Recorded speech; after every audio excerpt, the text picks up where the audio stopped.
우리나라 남자 축구 대표팀이 있지 않아요.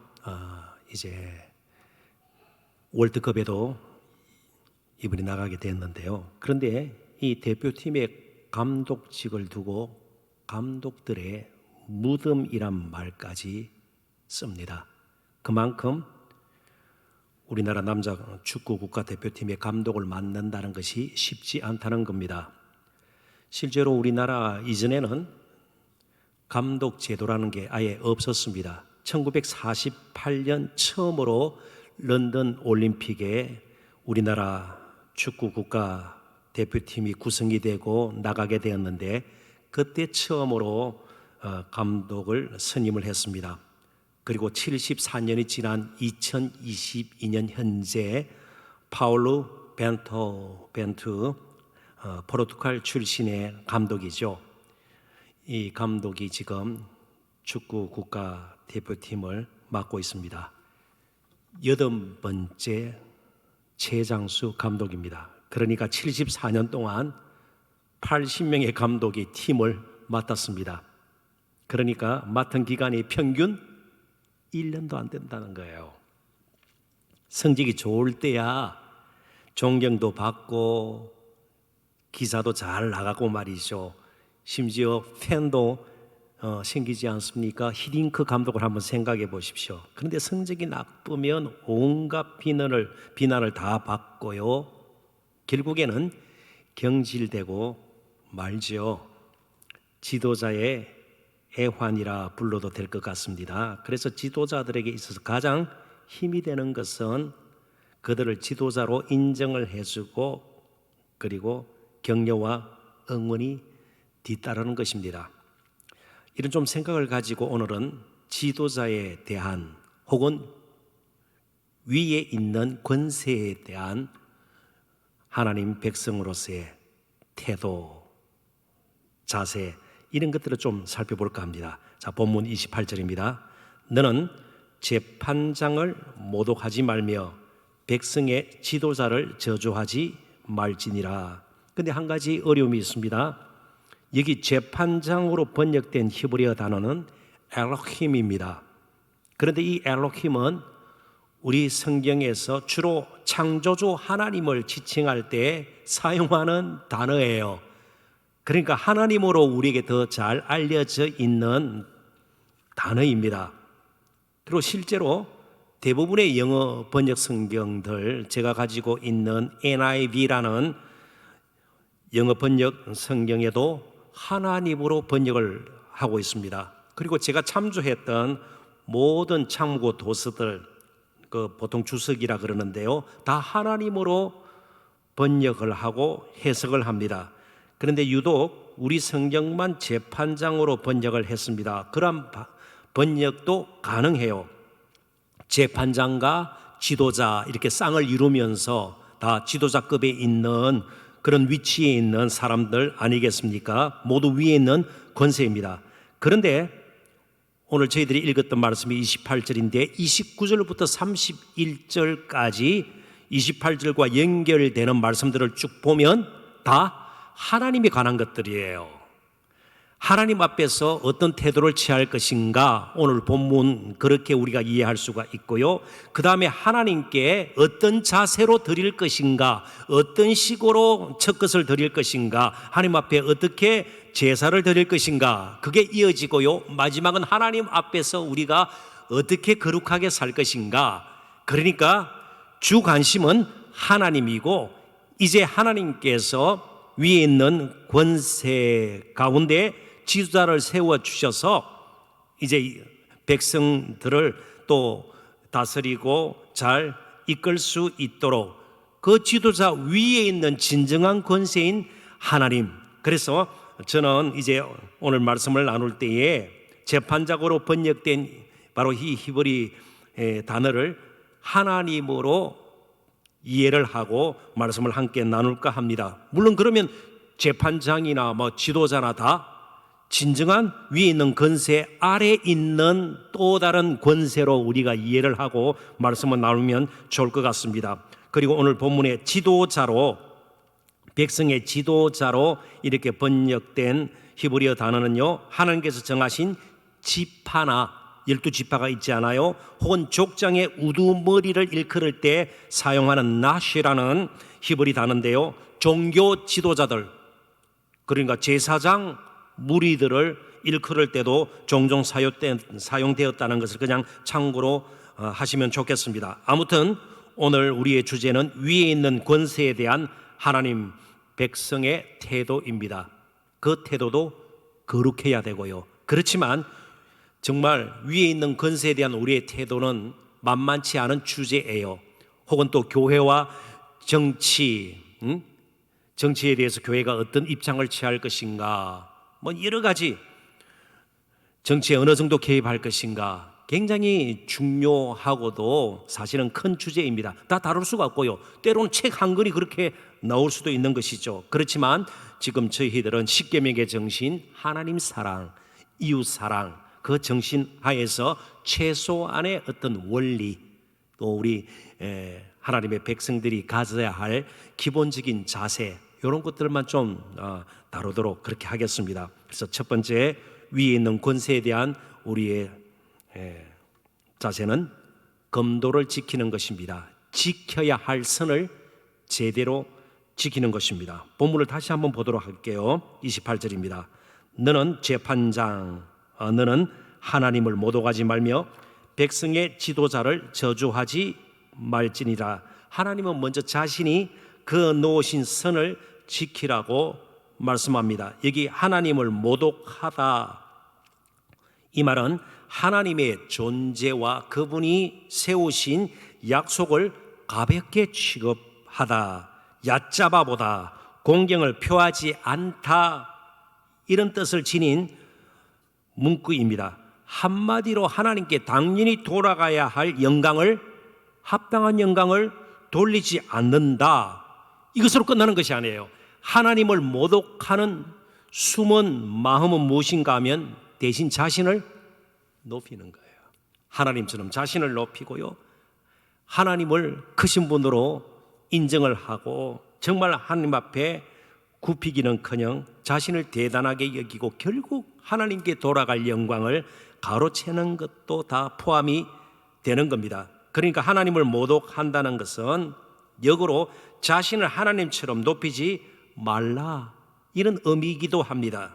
그러니까 하나님을 모독하는 것 자체가 굉장히 무서운 교만임을 우리가 알 수가 있는 것이죠. 자, 그렇다면요, 항상 우리가 정말 하나님에 대한 바른 태도를 가지기 위해서는 하나님 앞에서 우리 자신이 어떤 존재인가, 우리 자신의 모습을 늘 그려볼 수 있어야 합니다. 그래야만 하나님을 모독할 수가 없는 것이죠. 이사야 29장 16절 이사야에서는 비슷한 내용의 말들이 종종 나오고 다른 선지서에서도 언급이 되는 경우가 있습니다. 그것은 바로 토기장이와 토기의 비유입니다. 한번 들어보시죠. 너희의 패역함이 심하도다. 토기장이를 어찌 진흙같이 여기겠느냐. 창조주 하나님을 피조물인 우리가 사람 취급하듯이 그것도 아주 힘이 없고 무능한, 나보다 못한 그런 인생으로 여길 수 있겠느냐. 지음을 받은 물건이 어찌 자기를 지은 이에게 대하여 이르기를 그가 나를 짓지 아니하였다 하겠으며, 빚음을 받은 물건이 자기를 빚은 이에게 대하여 이르기를 그가 총명이 없다. 하나님 지혜롭지도 못하고 무지하고요, 판단력도 흐리고, 이게 모독이라는 것이에요. 아무튼 선을 넘지 않도록 조심해야 합니다. 하나님은 창조주시고 우리는 피조물이에요. 넘지 말아야 할 선을 지키는 것이 필요하다는 겁니다. 만약에 선을 넘어버리면 혼란이 오는 것이에요. 카오스가 오는 거예요. 질서가 무너지면서 갈등 가운데 빠지게 되는 겁니다. 결국 우리에게 평안 자체가 유지될 수가 없는 겁니다. 그래서 우리는 죄라는 것을 본질적으로 몇 가지 개념으로 이해하고 있지 않아요? 하나님의 뜻에 어긋남, 혹은 또 하나님을 반역함, 그리고 또 한 가지 빼놓을 수 없는 것이 피조물인 인간이 하나님의 영역까지 침범함. 그래서 영어로 또 죄를 표현할 때 trespass라는 말을 씁니다. 침범, 도저히 무단 침입을 해서는 안 되는 그 영역까지 무단으로 침입하는 거예요. 우리는 피조물이고 하나님은 창조주세요. 엄연히 달라요. 그렇지만 하나님의 영역까지 침범해서 하나님 자리를 차지하려고 아담, 하와가, 인류의 시주가 그렇게 시도를 하다가 형편없는 그런 신세가 되어버리지 않았습니까?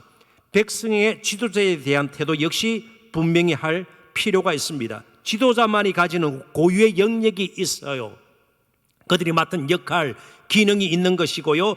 또 넘지 말아야 할 선이 있습니다. 직무를 잘 감당할 수 있도록 어느 정도의 선이 지켜져야 되는 것이죠. 함부로 그를 대하거나 혹은 그가 가진 권세를 가볍게 여기지 말아야 된다는 겁니다. 지도자가 가진 권세, 그것은 바로 신적 기원, divine origin, 신적 기원을 우리는 인정을 할 필요가 있다는 겁니다. 그래서 아주 대표적인 예를 한 가지 들겠습니다. 사도 바울입니다. 사도 바울이 대제사장에 대해서 사실은 좋은 마음, 편한 마음을 가지고 있지 않았습니다. 사도행전 23장 5절에 보면 그럼에도 불구하고 대제사장의 권세를 그가 인정하는 것을 보게 됩니다. 사도행전 23장 5절을 제가 인용을 하겠습니다. 바울이 이르되 형제들아 나는 그가 대제사장인 줄 알지 못하였노라. 좀 말을 심하게 한 것이 이제 앞에 기록이 되어 있습니다. 기록하였으되, 출애굽기 22장 28절 오늘 본문의 말씀을 사도 바울이 인용을 해요. 너의 백성의 관리를 비방하지 말라 하였느니라 하더라. 사도 바울이 보기에는요, 못마땅하고 삐뚤어져 있지만 그래도 하나님께서 세우신 권세이기 때문에 대제사장을 함부로 비방해서는 안 된다는 것을 인정하고 있는 것입니다. 자, 그렇다면요, 지도자가 잘못되었을 때 우리보다 하나님이 더 민감하십니다. 이걸 꼭 기억을 하셔야 돼요. 사울 왕 하나님 보실 때 도저히 그냥 둘 수 있을 만한 그런 왕이 아니었습니다. 계속 불순종을 일삼고 그리고 계속해서 하나님의 뜻을 펼쳐내기는커녕 자신의 욕망, 시기심에 불타는 그의 모습을 하나님께서 보셨습니다. 불의하고 거짓된 지도자는 하나님께서 친히 다스립니다. 애굽의 바로도, 바벨론의 느부갓네살도 역사를 주관하시는, 꼭 이스라엘 백성들의 역사만 주관하시는 분이 아니세요. 온 땅의 역사, 온 인류의 역사를 하나님은 지금도 분명히 주관하고 계십니다. 다스리고 계세요. 우크라이나 전쟁 하나님의 시선 밖에서 되어지는 것 결코 아니에요. 참새 한 마리가 떨어지는 것도 하나님 허락하지 아니하시면 땅에 떨어지지 않는다 그랬습니다. 우리보다 훨씬 민감하다는 것을 인정할 필요가 있습니다. 다만 이 땅의 지도자들이 그 위에 있는 진정한 권세 하나님을 두려워하지 못하는 것이 안타깝죠. 그래서 우리가 기도하는 거예요. 하나님을 좀 두려워할 수 있는 마음, 어떻게든요, 결과가 어떻든 우리가 그렇게 기도하는 것이죠. 그러지 않을 때는요, 모두에게 화가 미치는 것이에요. 하나님을 모독하는 경우 어떤 재앙이, 어떤 징벌이 주어지는가? 레위기 24장 15절 16절을 또 보도록 합니다. 너는 이스라엘 자손에게 말하여 이르라. 누구든지 그의 하나님을 저주하면 죄를 담당할 것이요, 여호와의 이름을 모독하면 그를 반드시 죽일지니 온 회중이 돌로 그를 칠 것이니라. 거류민이든지 본토인이든지 여호와의 이름을 모독하면 그를 죽일지니라. 그래서 실제로 인류 역사상 독재자로 숭고한, 정말 무고한 많은 사람들의 피를 흘렸던 사람들 결말이 다 좋지 않았습니다. 하나님을 모독하는 죄에 대한 벌이 얼마나 엄중한지를 우리는 기억할 필요가 있습니다. 그래서 우리는 할 수 있는 대로 정말 위에 있는 것의 권세 지도자에 대해서 선을 지켜야 합니다. 선을 지키지 않을 때에 운전하시는 분들은 잘 알 거예요. 선을 지키지 않다가 중앙선을 뛰어넘는다면요, 그게 과감하고요, 용기 있는 행동인가요? 아니요. 엄청난 화를 불러오는 것이죠. 자신뿐만 아니고 상대방 운전자의 생명까지도 위태롭게 하는 아주 잘못된 것이죠. 중환성 침범이 말이죠. 그렇습니다. 선을 지킨다는 것이 굉장히 중요합니다. 로마서 13장 1절부터 2절에는 선을 지킨다는 말을 달리 표현하고 있습니다. 제가 주목하고자 하는 단어가 바로 그것입니다. 로마서 13장 1절 2절입니다. 각 사람은 위에 있는 권세들에게 뭐 하라고요? 복종하라. 권세는 하나님으로부터 나지 않음이 없나니 모든 권세는 다 하나님께서 정하신 바라. 그러므로 권세를 거스르는 자는 하나님의 명을 거스름이니 거스르는 자들은 심판을 자체하리라. 그런데 일단 이 복종이란 말 자체가 우리에게는 자연스럽게 받아들이지 않는 것도 사실입니다. 거부감을 느낄 수도 있죠. 복종, 이게 복종하란 말이에요. 예? 지도자들이 형편없는데 복종하란 말이에요. 그러면서 마음이 조금 불편할 수도 있을 것입니다. 그러나 여기서 말하는 복종은 맹종이나 굴종, 굴욕스러운 그런 종속적인 의미라기보다는요, 질서 지킴, 선 지킴을 뜻합니다. 질서가 무너지지 않도록 유지함, 이게 복종의 본질적인 의미입니다. 부부관계에서도 에베소서에 보면요, 복종이란 말이 나와요. 거기도 질서를 지키라는 겁니다. 질서. 가정의 질서가 허물어지면, 뒤바뀌어 버리면요, 가정에 문제가 생기기 시작합니다. 질서 지킴, 선 지킴이 굉장히 필요합니다. 그러면서 평화를 유지할 수가 있고 평안을 우리가 누릴 수가 있는 겁니다. 무질서한 가운데에서는 공의가 제대로 실천되어질 수가 없는 것이죠. 공권력이 부재한다면 우리 사회가 어떻게 변하겠습니까? 어느 사회든, 미국에서도 그런 일이 있었습니다. 한번 정전이 되면서 그 동네가 한번 쑥대밭이 된 적이 있어요. 막 산점에 들어가서 약탈을 하고 말이죠. 그렇습니다. 정당한 권세를 인정하지 않으면, 질서가 무너지면 사악한 인간 사이에 부정하고 불의한 일들은 언제든지 끊임없이 일어날 수가 있는 것입니다. 그래서 하나님께서는 이 땅의 권세를 통하여서도 공의를 유지하고요, 평안을 지키고요, 그의 선한 뜻을 펼치신다는 사실을 잊지 말아야 합니다. 그걸 우리는 일반 은총이라 그래요. 하나님께서는 그런 일반 은총의 도구로 백성의 지도자들을 세워서 정말 악을 제어하고 선과 의를 추구하신다는 사실을 우리는 기억해야 합니다. 그래서 복종이라는 것이 필요해요. 이건 막 비굴함, 눈치를 보면서 쩔쩔매면서 무릎 꿇고 이런 것이 아니라는 겁니다. 뭐라고요? 무엇을 지켜요? 질서를 지키는 것이에요. 질서를 지키는 것입니다. 그래서 건강한 질서 지킴, 건장한 질서 지킴은 우리에게 꼭 필요합니다. 그래서 이 주제를 마무리 지으면서 저는 두 가지의 극단을 여러분들과 함께 나누고 싶습니다. 한 극단은 무조건 위에 있는 권세를 죄악시하거나 무시하는 태도입니다. 그럼 질서가 무너지기 쉬워요. 자신을 자꾸만 높이게 되고 나는 모든 것을 다 할 수 있다, 엉뚱한 방향으로 우리 자신을 옮겨 놓을 수 있기 때문에 그렇습니다. 무조건 위에 있는 권세를 죄악시하거나 무시하는 태도를 우리는 피해야 합니다. 다른 극단은 무엇일까요? 무조건 위에 있는 권세를 맹목적으로 추종하는 거예요. 달리 표현하면 지나치게 그를 우상화하는 겁니다. 북한의 경우를 보십시오. 완전히 우상이죠. 정치 지도자 정도가 아니에요. 김정은은요, 완전히 우상이에요. 요즘도 우리 한국 교회, 한국 정치에 있어서 정말 피해야 될 것이 팬덤 정치예요. 극렬, 아주 열렬한 추종자들 때문에 정책이 왔다 갔다 하고 말이죠. 그것 때문에 나라가 막 흔들흔들하고 이래서는 안 된다는 거예요. 우상화하면 안 되는 거예요. 사람은 우상이 될 수가 없는 것이에요. 예? 정당한 그리고 건강한 질서 지킴은 필요하고요, 복종이 필요하지만 사람을 우상화해서 거기에 모든 것을 매는 일은 없어야 되는 거예요. 그래서 이제 우리의 할 일은요, 진정한 정말 건강한 복종이 있으려면 지도자 포함해서 말이죠, 진정한 권세신 하나님 앞에서 지도자도, 그리고 지도자를 따르는 이스라엘 백성들, 오늘 우리들도 마음 가꾸기부터 해야 된다는 거예요.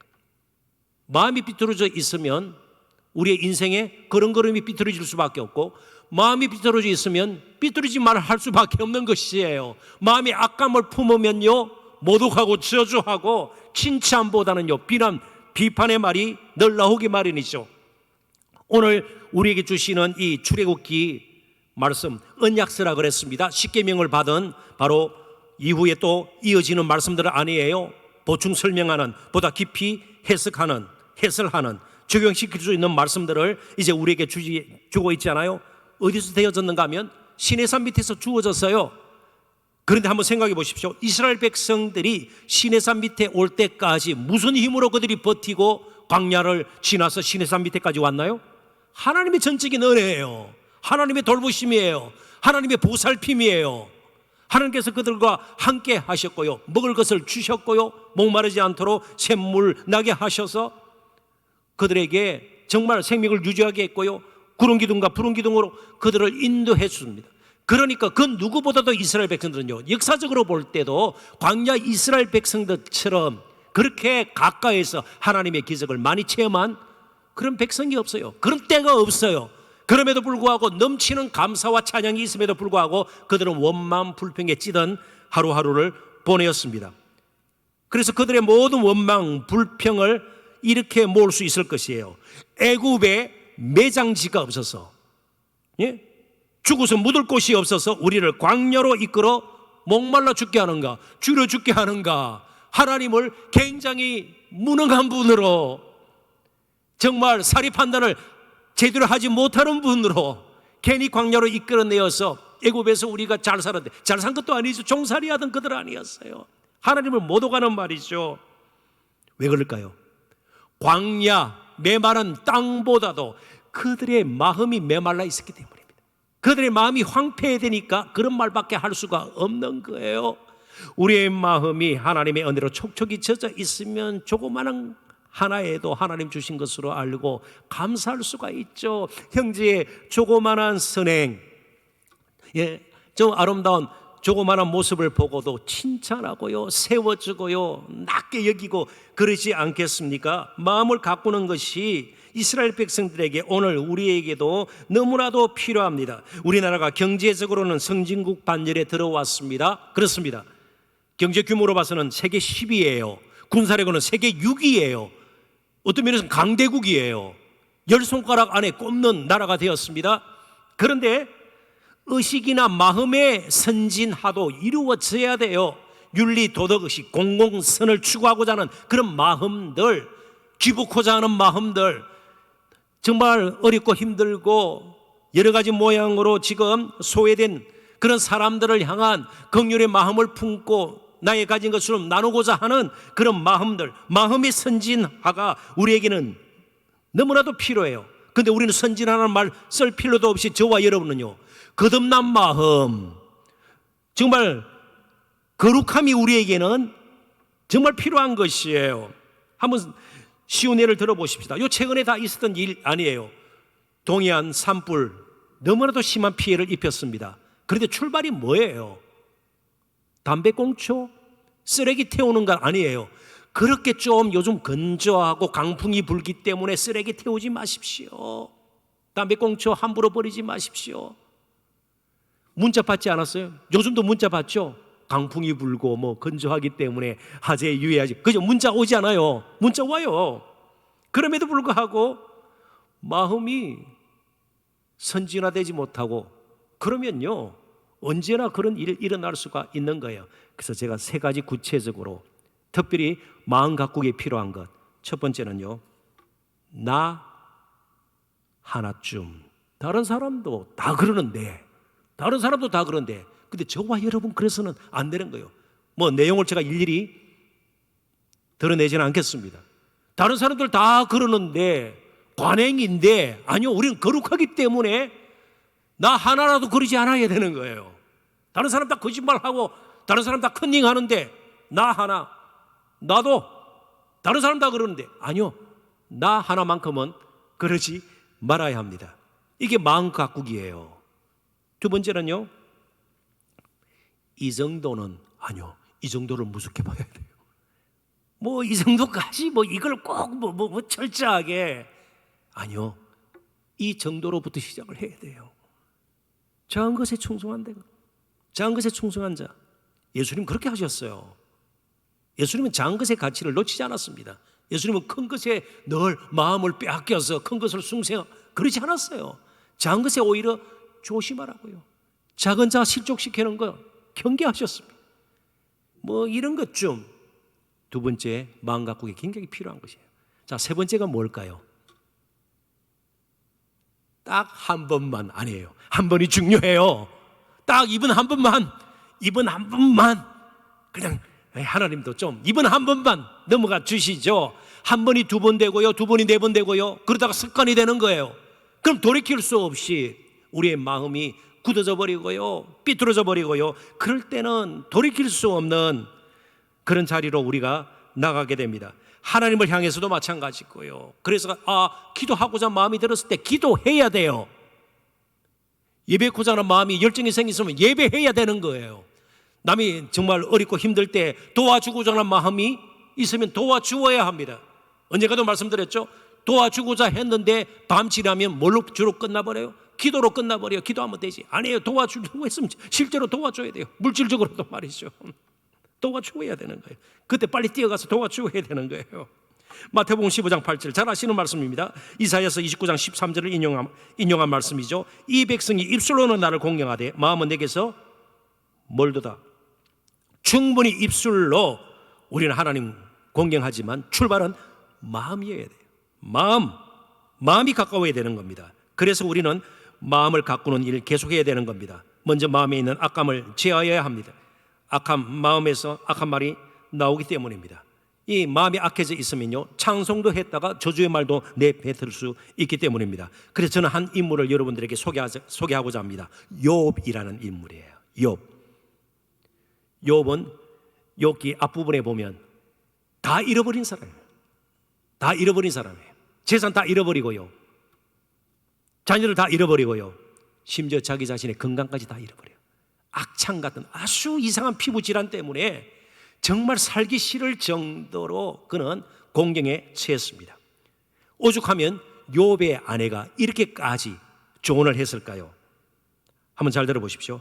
그의 아내가, 욥기 2장 9절부터 10절입니다. 그의 아내가 그에게 이르되 당신이 그래도 자기의 온전함을 굳게 지키느냐? 하나님을 욕하고 죽으라. 그가 이르되 그대의 말이 한 어리석은 여자의 말 같도다. 우리가 하나님께 복을 받았은즉 화도 받지 아니하겠느냐 하고 이 모든 일에 욥이 입술로 범죄하지 아니하니라.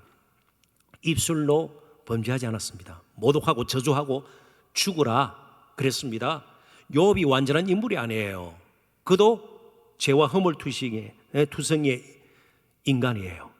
그런데 한 가지 지키려고 그렇게 발부둥을 쳤습니다. 그것 붙들고 나중에 물론 자신의 형편을 헤아리면서 하나님께 질문도 던지고요, 자신의 좀 억울함도 토로하고 정말 마음을 내어놓고 그렇게까지 합니다. 그런데 그의 아내와 다르게 분명히 가장 가까이 사는 다른 사람이 아니에요. 그 마을에 무슨 장로 이런 사람이 아닌 늘 가까이서 보고 있는 아내가 한 말이에요. 그래도 자기의 온전함을 굳게 지키겠느냐? 그러니까 욥은 뭘 지켰어요? 지금 다 잃어버렸어요. 재산 지킬 수 없는 형편이에요. 자신의 건강 지킬 수도 없는 형편이에요.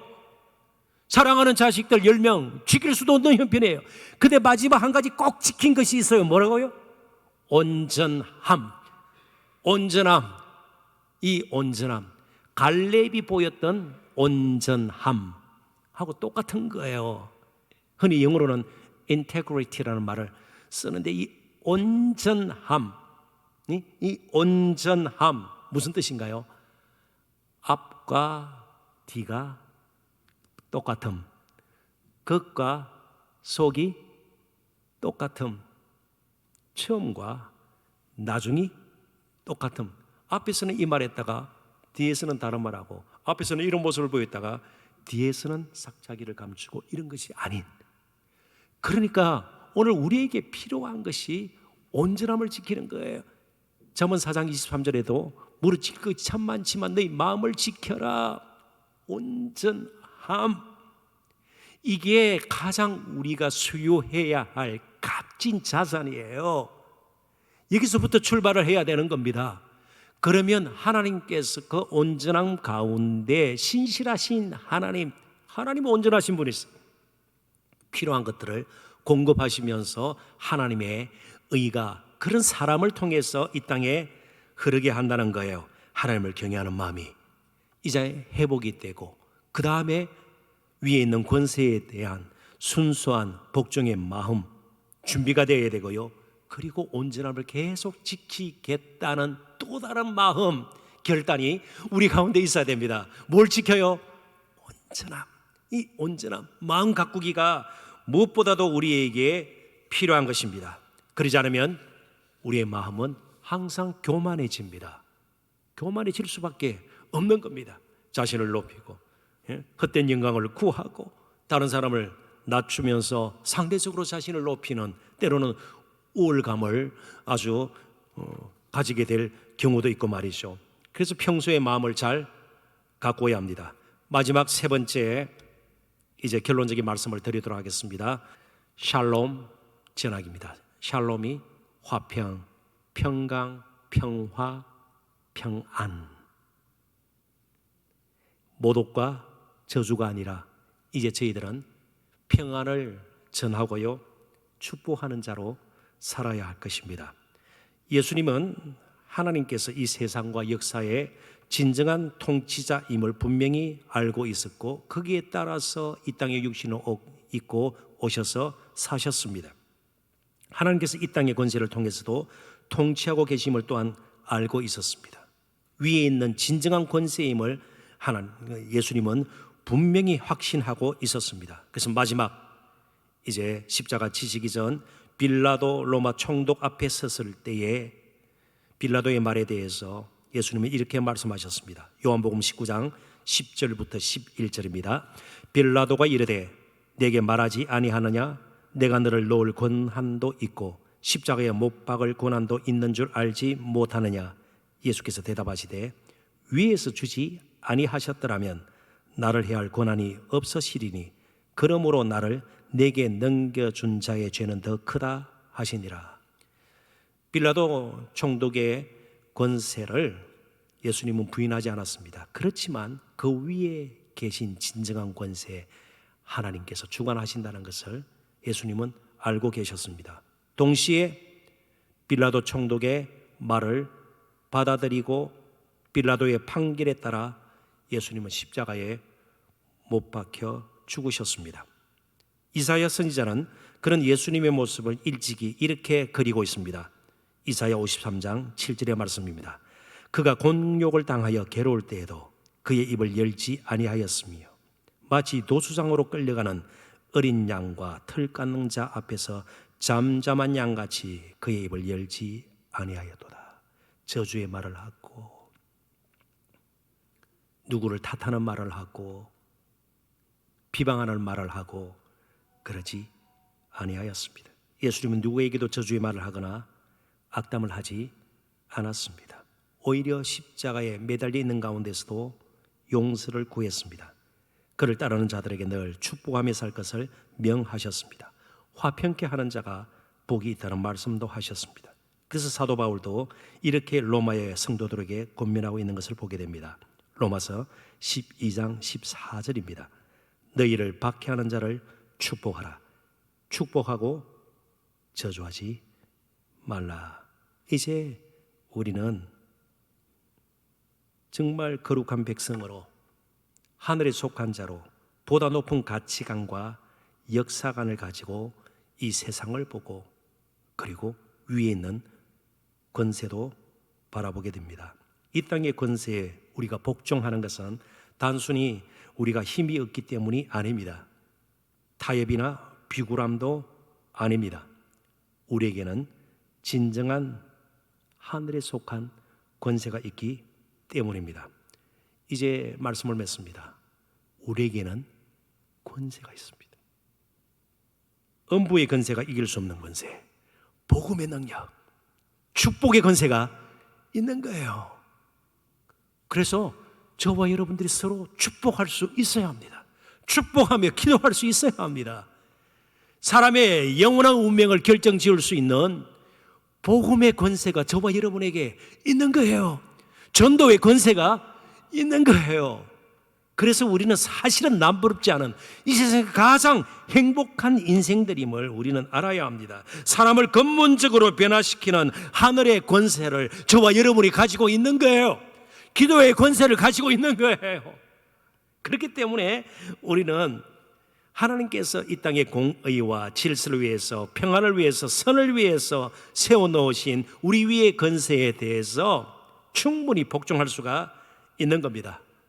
이제부터 우리는 단순히 높은 자리에 있는 사람이 되기 위해서 물불을 가리지 않고 정말 형편없는 모습으로 뛰어가는 그런 사람들, 조금치도 흉내내거나 그리고 흠모할 것이 아니다는 사실을 알고 오히려 넓은 사람이 되기를 원합니다. 넓은 사람, 이 세상을 품을 수 있는 넉넉한 마음을 가진 정말 온전함의 사람이 되었으면 좋겠습니다. 예수 그리스도께서도 그렇게 약하고 힘없고 병들고 소외된 사람들을 품었습니다. 결코 그분은 높은 자리를 차지한 적이 없습니다. 마을의 요즘 말로 나사렛의 이장 정도까지도 하신 적이 없습니다. 오히려 품을 수 있는 넉넉한 사람, 하늘의 권세를 가지고 우리 삶의 주어진 모퉁이에서 이 세상을 좀 아름답게 맑게 밝게 변화시킬 수 있는 저와 여러분 되시기를 주님의 이름으로 축원합니다. 기도하겠습니다. 하나님 아버지 은혜와 사랑